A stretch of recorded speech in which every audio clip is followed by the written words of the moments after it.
80% dos concursos públicos para juiz no Brasil são organizados por empresas terceirizadas. Em Minas, a Escola Judicial Desembargador Edésio Fernandes, a EJF, ligada ao Tribunal de Justiça de Minas Gerais, é a responsável pela seleção e formação de novos magistrados há 36 anos, completados no mês passado. Qual a diferença desses dois modelos? Vantagens e desvantagens? Como isso influencia o perfil do futuro magistrado?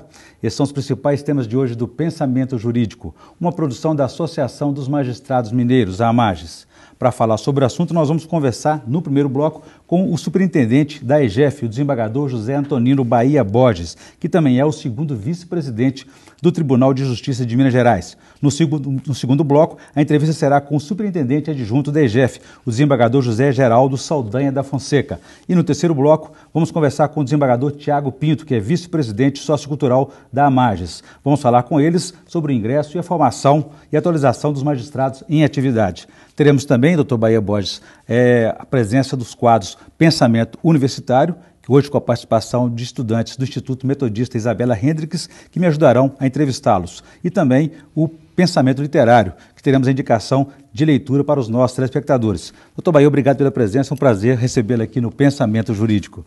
Gostaria de iniciar o nosso programa com essa data comemorativa, né? Há 36 anos, a Escola Judicial Desembargador Edésio Fernandes está aí cuidando da seleção, da formação e atualização dos magistrados. Qual que é a importância que isso tem para a justiça, a prestação jurisdicional? De fato, a EJF está completando 36 anos, ao longo dos quais ela vem, a cada dia, mais se aprimorando e cuidando da seleção dos magistrados, e mais que isso, também junto com isso, da seleção de estagiários, de servidores e de notários e registradores. E após a seleção, há também um programa de acompanhamento para, especialmente dos juízes, para dar-lhes sempre apoio e suporte durante a sua atividade. A Escola Judicial... Eu queria registrar, já que o senhor mencionou os 36 anos, que também esse ano está se comemorando o centenário do patrono, que é o desembargador Edésio Fernandes, nascido em 1913. Então é mais uma data muito saudável para ser registrada, para não nos esquecermos do grande líder e incentivador da escola que ele foi. Aliás, eu ia perguntar exatamente para o senhor de onde que vem esse pioneirismo dos mineiros, porque a Escola Judicial em Minas Gerais foi a primeira a ser instalada no Brasil. Certamente que, talvez de uma maneira natural, sentiu-se a necessidade de uma escola, o que pode parecer até estranho, que depois que a pessoa se forma, é aprovada num concurso, ainda teria que, teoricamente, frequentar uma escola e não é exatamente isso. Essa escola, como eu tentei dizer no começo, ela visa mais do que tudo ao acompanhamento das atividades dos magistrados, servidores, etc., para permitir que eles sempre estejam conectados e atualizados com todas as mudanças que vão se fazendo, não só no direito, mas também na vida em geral e no mundo. Mas nem sempre foi assim, né, doutor Bahia? Porque antigamente eram chamados os bem-nascidos que eram indicados para ser juiz. Depois, com algum surgimento dessa preparação dos magistrados, surgiram concursos rígidos, né? Como é que o senhor avalia essa diferença, essa mudança? Foi por conta das escolas judiciais? Os concursos vieram bem antes das escolas, né, da escola judicial. Os concursos de seleção para ingresso na magistratura. O que havia é que depois do concurso, o magistrado, quase que sozinho, sem apoio, sem amparo, ia para a comarca iniciar sua carreira, quase que, não vou dizer às cegas, mas contando com a sua experiência de advogado e certamente com a experiência de alguns colegas mais velhos que certamente nunca lhe negariam alguma ajuda, alguma informação. O cotidiano que era O cotidiano era duro porque o juiz ia totalmente sem nenhum preparo desse momento crucial na vida dele, muito difícil, que essas são as primeiras decisões, os primeiros despachos, o embate, o contato com a comunidade, mais das vezes estranha, que ele se inseria.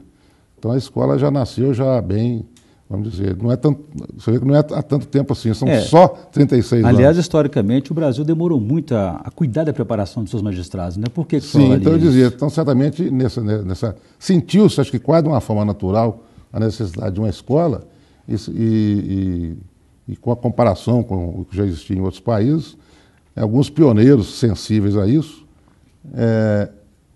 pugnaram pela implantação da escola e contaram certamente, como sempre acontece, com aquelas lideranças que, abertas às novidades, propuseram, e felizmente o tribunal se mostrou sensível e criou a nossa, hoje chamada EGEF. Eu tenho um dado aqui interessante que, de acordo com a pesquisa nacional, 54% das escolas judiciais do país são vinculadas a tribunais, 27,27% ligadas a associações de magistrados e 18,18% não tem vínculo nenhum. Qual a vantagem de uma escola ser vinculada diretamente ao próprio Tribunal de Justiça, como é o caso de Minas Gerais? Me parece que a vantagem nasceria exatamente do fato de que a escola existe, se é uma escola principalmente para magistrados, ela estando ligada a um tribunal, ela contaria, e sempre contará, não só com a experiência, com a retaguarda, com o aparelhamento do tribunal e, evidentemente, com o seu apoio. Eu tenho a impressão que, se a escola pertencer ou estiver ligada ao tribunal, ela só ganha com isso. Embora se saiba que algumas ligadas, como você acaba de dizer, algumas associações de classe, têm também desempenhado um papel eficiente. Doutor Bahia, muitas vezes o candidato conhece muito bem a lei, mas tem pouca experiência de vida.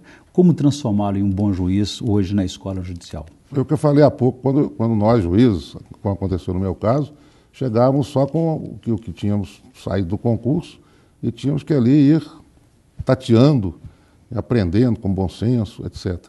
Então, a escola, eu também já falei, ela está sempre apoiando o magistrado, sempre orientando o que for preciso. Não só no ingresso, não. Não, né? Não só no ingresso. Isso é permanente, durante toda a carreira. Tem um programa de acompanhamento meu no magistrado. Só te de exemplo, até na área, por exemplo, psicológica, há um setor no tribunal que cuida disso, tenta saber como o juiz está, que necessidade ele está tendo, né, os cursos que fazemos, como eu disse. Então é um acompanhamento permanente e continuado. Muito bem. Muito obrigado pela entrevista. Eu conversei aqui com o desembargador Bahia Borges, que é superintendente da EGEF, a Escola Judicial, desembargador Edésio Fernandes, ligado ao Tribunal de Justiça de Minas Gerais. No próximo bloco, nós vamos conversar com o superintendente adjunto da EGEF, o desembargador José Geraldo Saldanha da Fonseca, e vamos falar sobre as atividades e as realizações e comemorações desses 36 anos da EGEF. A gente volta em instantes.